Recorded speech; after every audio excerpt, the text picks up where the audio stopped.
Good morning, everyone. Let's do some prayers and then start our Yoga Darshan class. Om Guru Brahma, Guru Vishnu, Guru Devo Maheshwara, Guru Sakshat Parbrahma, Tasmai Shri Guruve Namaha. Om Bhur Tatsavitravarenayam, Bhargo Devasya Dhimahi, Dhiyo Yo Nah Prachodayat, Asto Ma Satgamya, Tamso Ma Jyotirgamya, मृत्युर्मामृतं गम्य ॐ सहनाववतु सहनौ भुनक्तु सह वीर्यं कर्वावहि तेजस्विनावधीतमस्तु मा विद्विषावहि ॐ शान्ति शान्ति शान्ति. Okay, let's open our Yoga Darshan books. And as you know that a lot of people call it Yoga Sutras. Sutra is just a form of writing. So the real name is Yoga Darshan. This is one of those Shat Darshans, six philosophies from that great land, Bharatvarsh. So we are on chapter 2, and Rishi Patanjali called these chapters paths. So it's a second path. It's called the Sadhna Pad, the practice. So we looked at verse number 18 last week. A lot of detail about the Sattvic, Rajasic, Tamasic. But now in the next verse, verse number 19, Rishi Patanjali is describing how these three forces, Rajasikta, Tamsikta, Sattvikta, how these forces interact with each other. And from their interaction, we experience this objective world. So this is the process. So it's a very deep verse, verse number 19. So we'll just go it slowly and try to finish this verse today. It goes like this. Vishesh, avishesh, ling matra, aling matra, gun parvane. The whole mystery of creation is in this verse. Vishesh. Vishesh means distinguishable. Something which is fully crystallized. Vishesh. It's like a perceptible, objective world. Or another way you can understand is something you can identify, identifiable. Vishesh. And avishesh is opposite of that. Non-identifiable, non-distinguishable. The objective phenomena so subtle as to be scarcely comprehensible. So that means that you have to go so deep into that to really understand it. Subtlety. So Vishesh, avishesh. The third term is ling matra.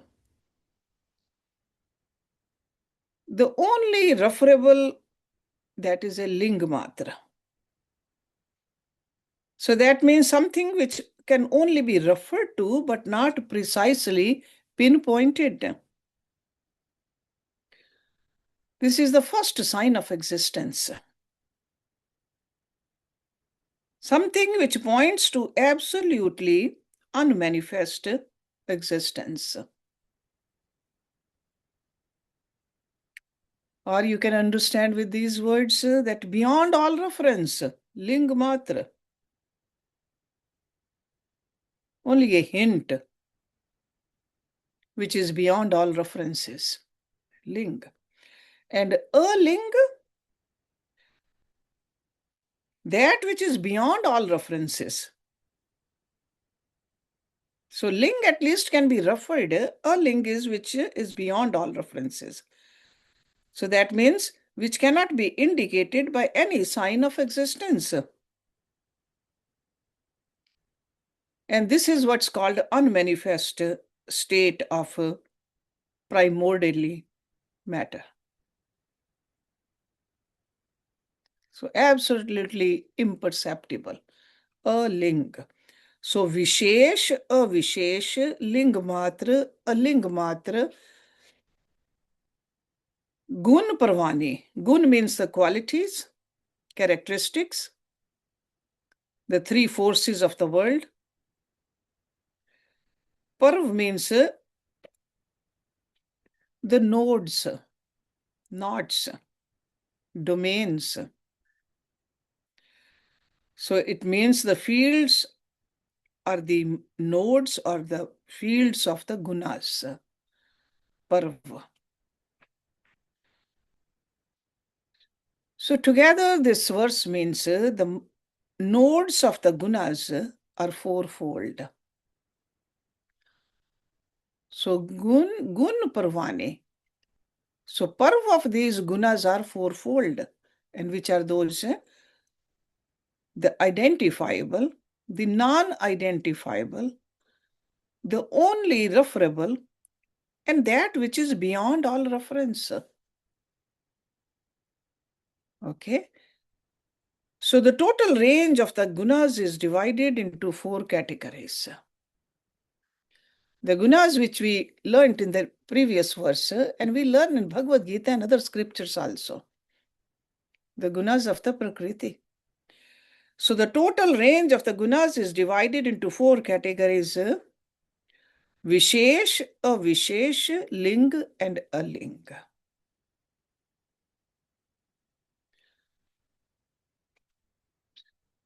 So sometimes we can understand the Vishesh and Avishesh, but Ling and Aling,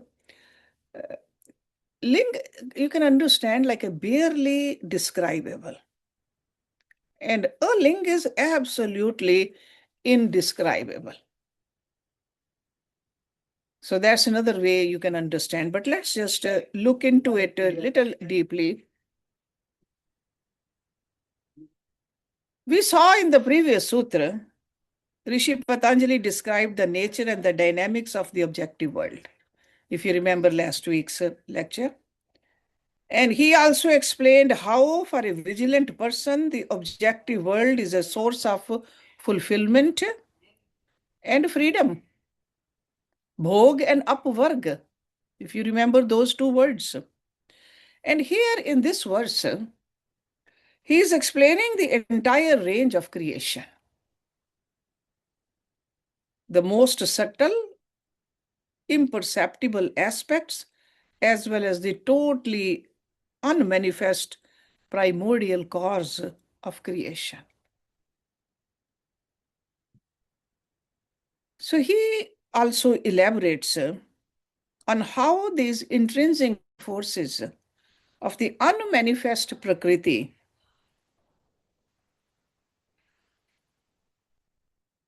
is passed on into every stage of creation.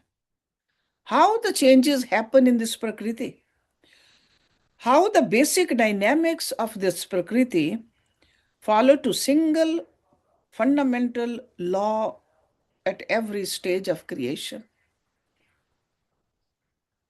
And also in our personal lives too. Because Prakriti is not only outside, Prakriti is our whole body, mind, intellect. They are made out of Prakriti.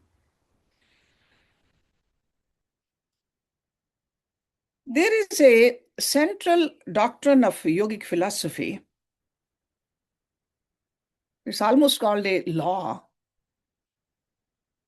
Sat Karyevad.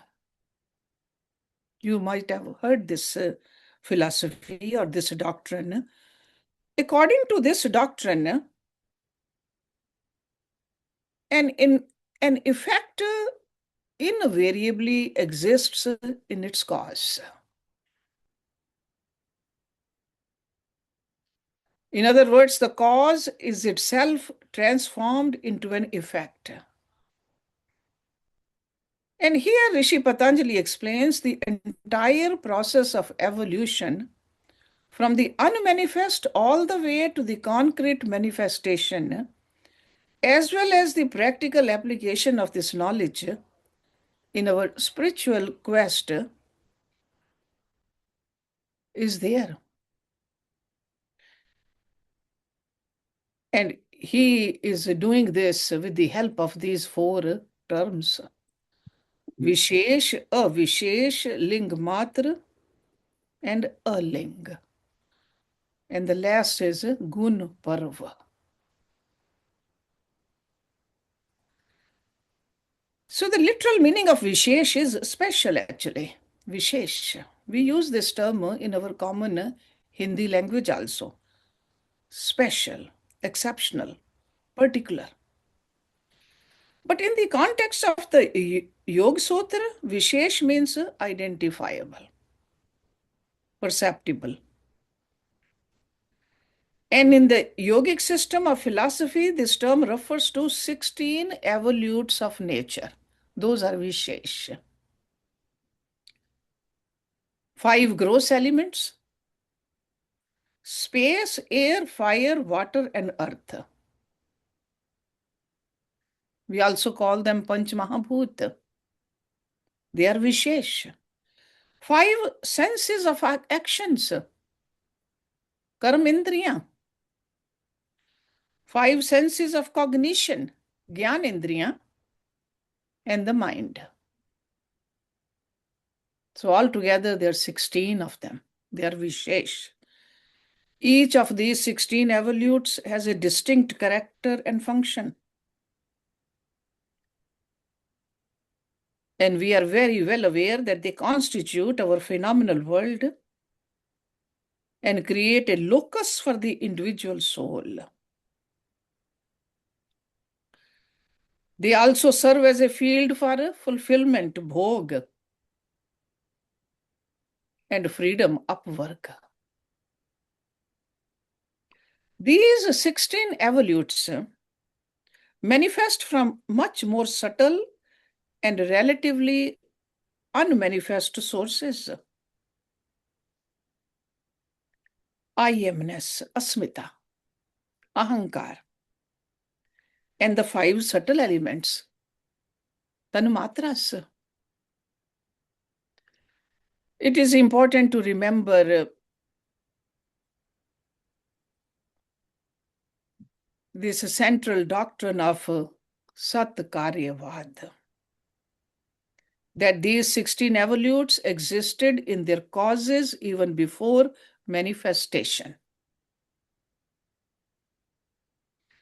In other words, they were always there in their unmanifest forms.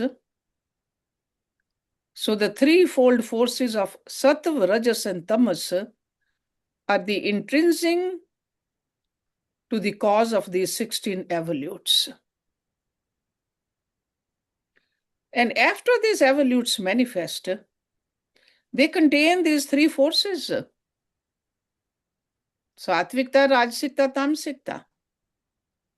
So the gross elements which constitute our body, mind, and senses, as well as the body of the phenomenal world,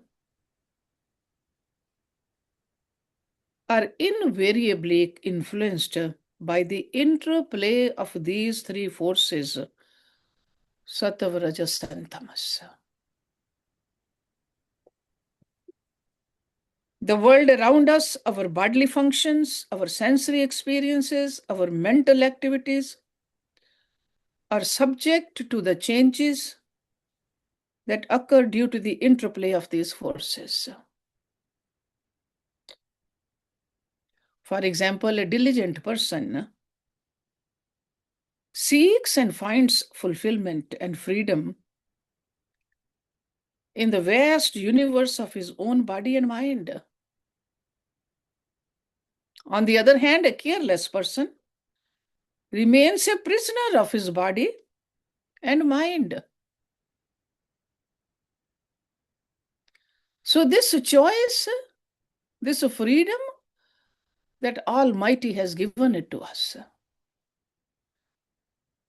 Do we want to seek the freedom or do we want to stay bondaged? Now let's look at avishesh. So literally meaning of avishesh, I told you non-special, non-specific, non-particular. And over here it means non-identifiable, non-distinguishable, and objective phenomena. So avishesh means it's so subtle as to be scarcely comprehensible. And in yogic philosophy, avishesh refers to 6 evolutes of primordial nature. Asmita, I amness, and 5 subtle elements: sound, touch, form, taste, and smell.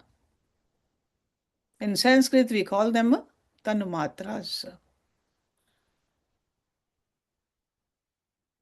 It is from these 6 evolutes that the group of 16 described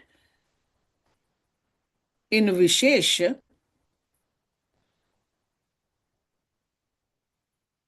or these 6 non-identifiable evolutes are the cause of the 16 identifiable evolutes. So because of these avishesh, vishesh comes into the picture. These 6 evolutes are extremely subtle. For example, the existence of I am, because that is the asmita, I amness, cannot be denied. We know it, we feel it, and yet we cannot pinpoint where it is or what it is. Similarly, we know sound, touch, form, taste, and smell exist. And yet we are unable to know or feel them apart from the process of hearing, touching, seeing, tasting, and smelling.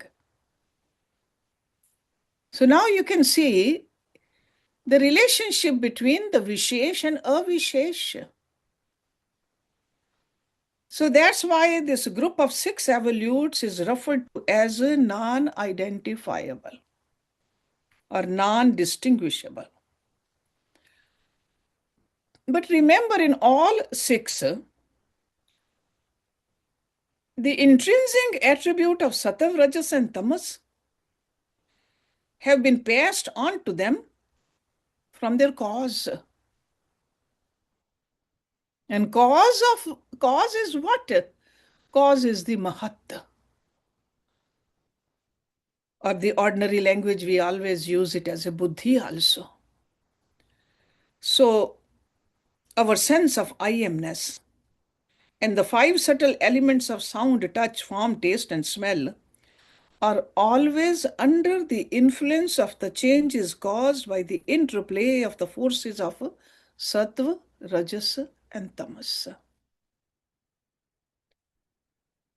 So our experiences are influenced not only by the conditions of our body, mind, and senses,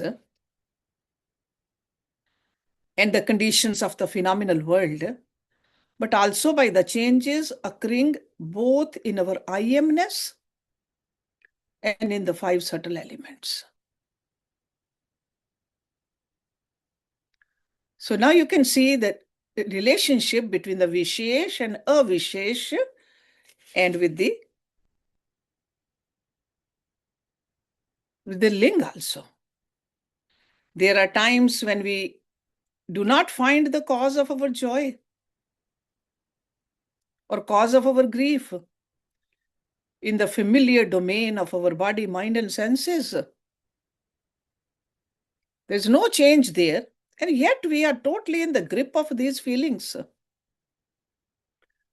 There are times when our mood swings beyond our conscious control.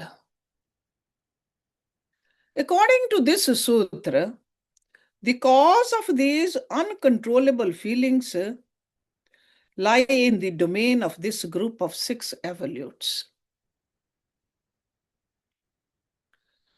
This is where the subtle and potent causes of our entire range of feelings are stored. So, avishesh. So, the interplay of the forces of sattva, rajas, and tamas awakens these feelings. The sattvic force awakens a joyful feeling, contentment, peacefulness. The Rajasic force awakens feelings of agitation, restlessness. And the Tamasic force awakens the feelings of sorrow, hopelessness. Once awakened in the subtle domain, these feelings manifest automatically in our mind, senses, and body. So they awaken in the avishesh, but we see the change in the vishesh. Not only there, we even see it in the world around us. Now, a vigilant person tries to gain access to this domain. Which domain? That avishesh domain. And attain mastery over the causes as well as the conditions that trigger those causes. Why do I feel hopeless? Why do I feel rejected, sorrowful? Vigilant person will look for those causes and find lasting fulfillment and freedom while living in this world. We don't have to run away from this world. We don't have to run away from our duties. While doing our duties, we got to find the causes of these interplay of the gunas. This subtle and unidentifiable domain has itself evolved from a much more subtle cause.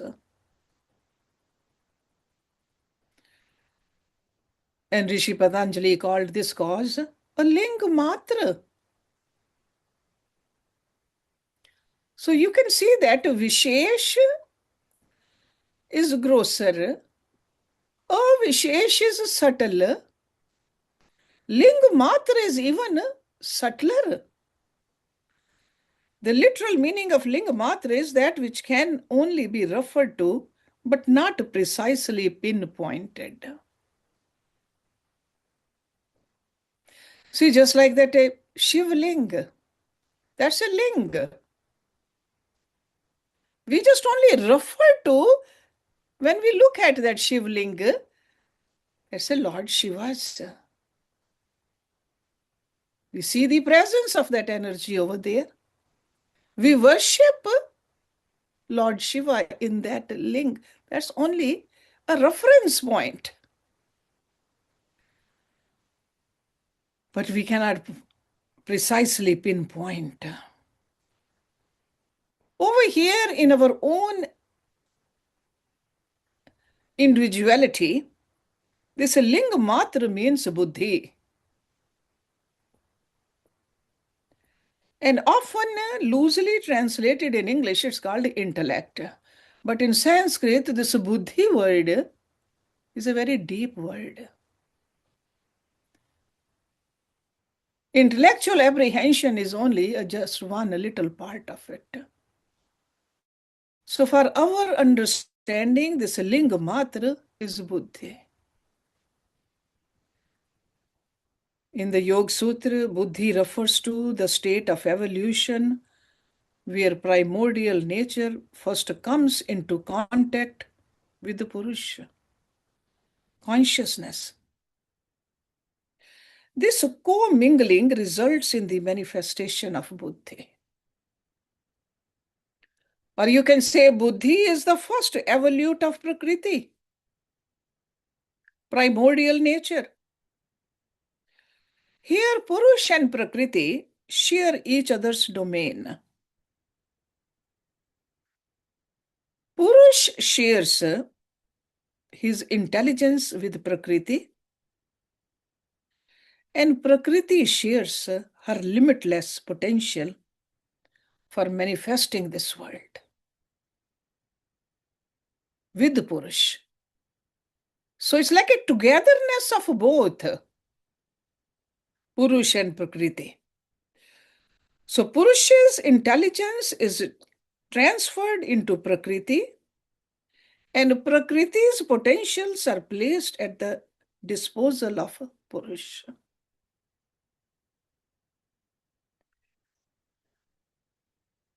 We got to keep in our mind that both Purush and Prakriti are beginningless and also endless. Because something which doesn't begin, that doesn't end either. So that's why it's called beginningless and endless. They both are all pervading and unmanifest. So their co-mingling simply refers to understanding each other's intention. That's what co-mingling is. Nature comes to know that consciousness wishes to descend into her field. And consciousness comes to know that nature is ready to receive him. And this understanding gives birth to buddhi, field of intelligence,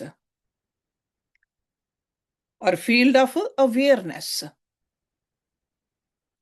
This field is infused with the infinite potentials of both Purush as well as Prakriti. Purush's intrinsic potential is knowledge, and Prakriti's intrinsic potentials are forces of Sattva, Rajas, and Tamas. So in this field, Purush as the seer knows who he is seeing. And Prakriti knows who is seeing her. So seer and seen are fully aware of each other.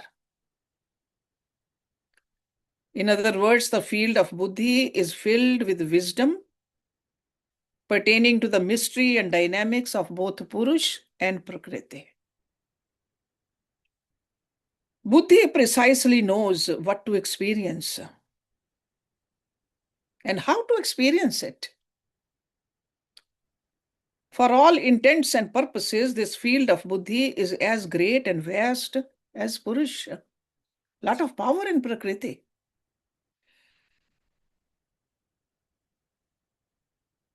And her own power also. Purusha's power and Prakriti's power.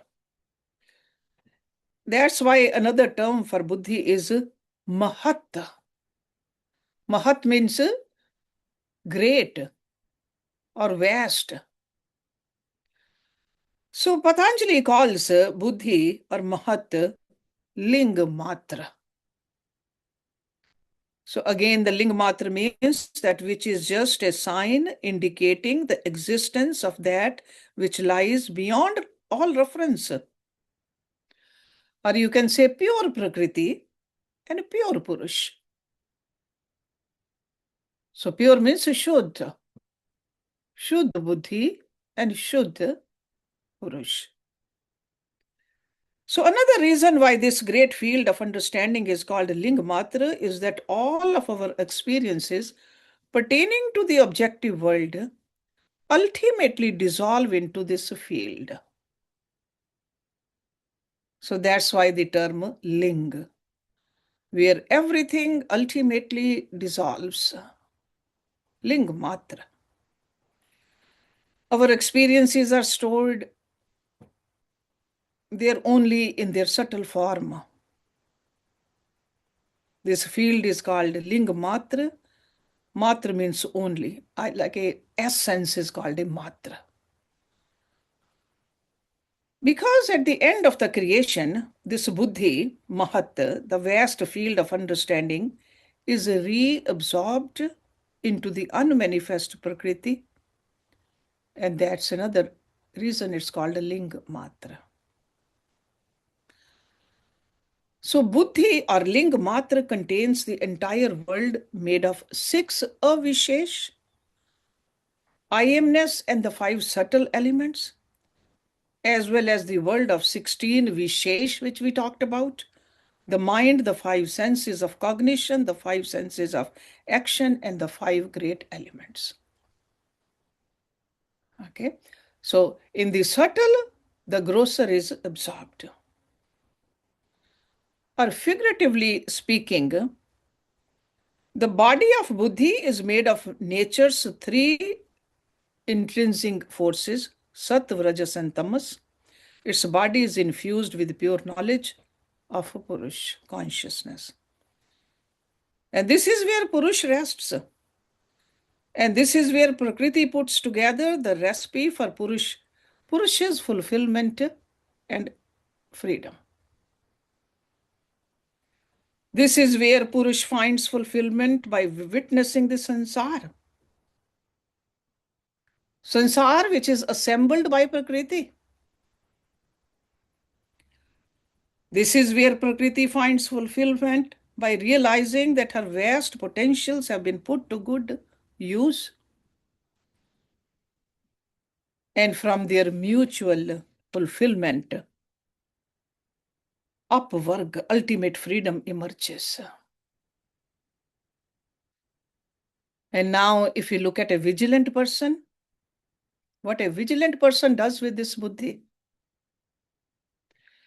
Vigilant person attempts to gain access to this vast field of buddhi, ling matra, where he recognizes Purush and Prakriti. See them separately, distinctively. By doing this, he accomplishes life's twofold purpose, fulfillment and freedom.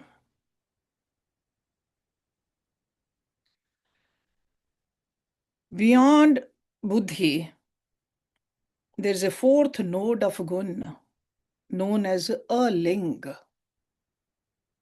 So we have talked about vishesh, avishesh, ling, and now a ling. A ling literally means which is beyond all reference. That which cannot be indicated by any sign of existence. So in this context, a ling refers to the unmanifest state of primordial matter and energy known as Prakriti. So Prakriti is called a ling.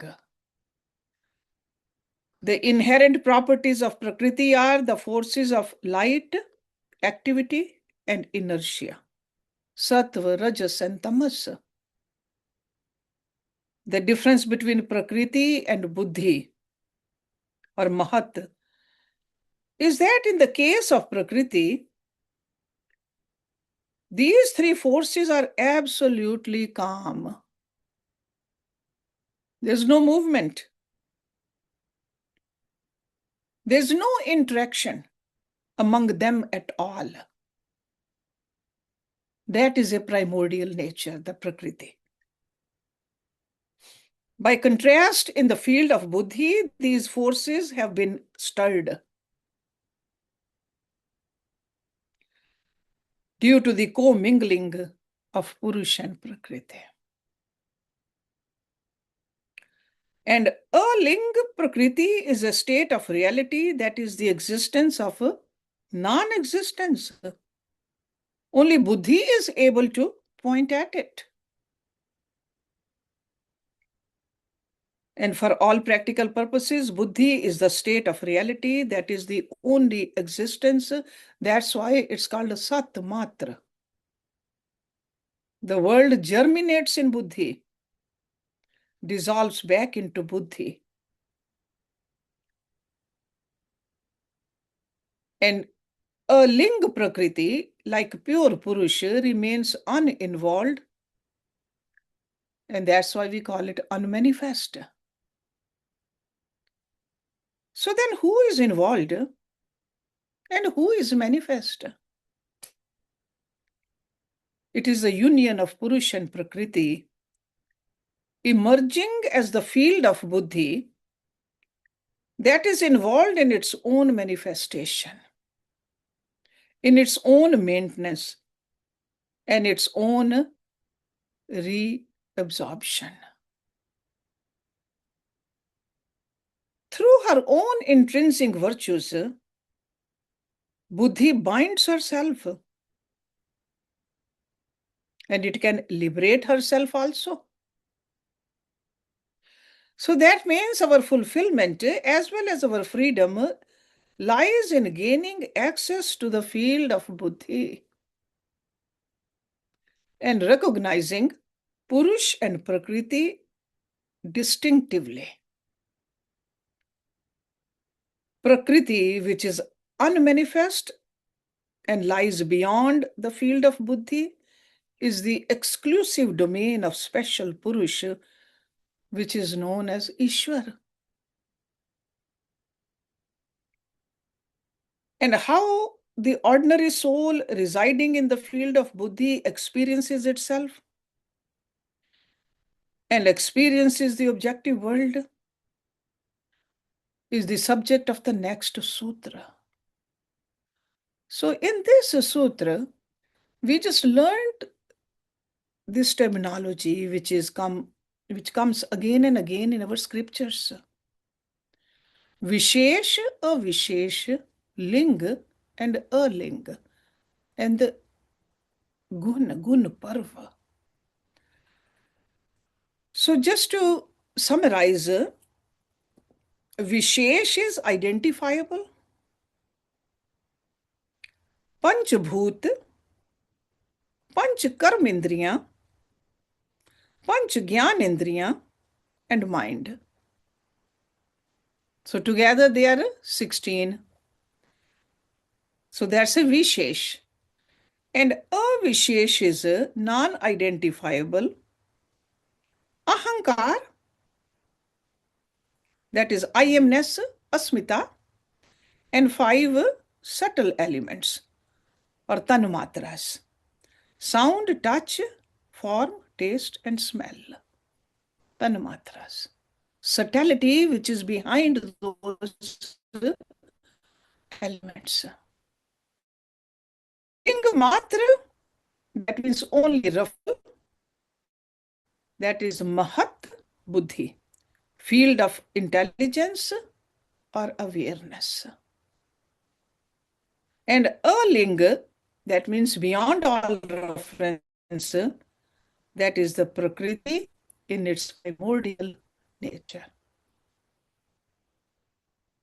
So I hope these definitions, these terms are clear to you, because we deal with them all the time. Our whole life, we have had all these powers, but then we are separate from them. This is just a Prakriti part. And separate who we are is the Purusha. And that's what he talks about in the next verse, verse number 20. Drashtaha drishi matraha shuddho api pratyaha anupashya. Drashta, seer.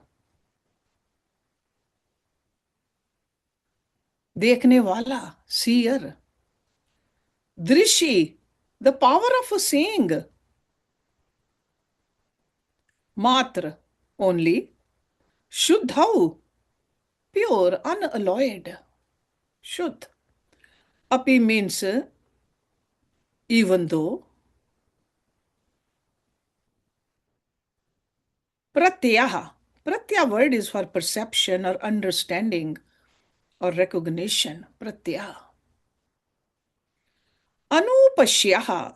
Anu means that which follows or accompanies.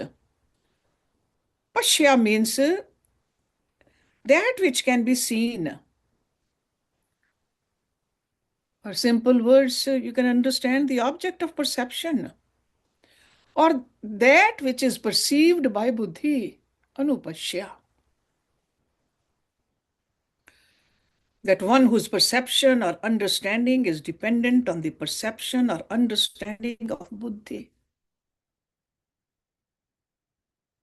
Or another way you can understand, who sees exactly what buddhi sees.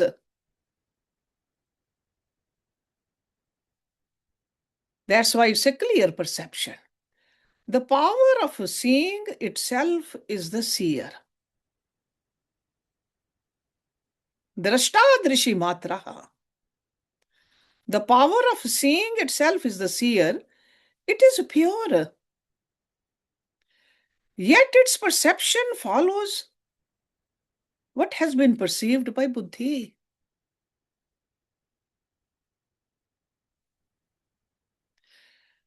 We'll go into the details into this verse next week. But remember the previous verse, because all that detail helps us to understand this verse also. And this is what we are dealing with. And our goal is to recognize that we are that drashta, the seer. Rest is just a scene. Om Purnamada Purnamidam Purnat Purnamudachyate Purnasya Purnamadaye Purnameva Visheshyate. Om Shanti Shanti Shanti Om. Thank you very much.